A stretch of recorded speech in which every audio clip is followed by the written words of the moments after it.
Hello everybody, in today's video I'm going to show you how to convert Ethereum to USDT on Binance. So if you want to convert your Ethereum or ETH into USDT on Binance, what you can do is, firstly you need to open the Binance app. And next is you need to go to this assets in the bottom right. So from here what you can do is, you can simply find ETH. If not, you can go to this search icon in the top and type down Ethereum and search for it.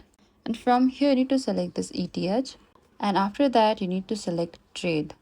So under the trade here, what you can do is you need to simply convert. In the form field you can choose ETH, and in to field over here on the bottom you can select USDT, and over here in the bottom you need to select USDT, and after that you can enter the amount of ETH you like to convert and select setup wallet. And that is it. That is how you can convert Ethereum to USDT on Binance. Thank you for watching this video. I hope this video was helpful. If you have any queries or confusion, please comment down below and we will reach out to you very soon.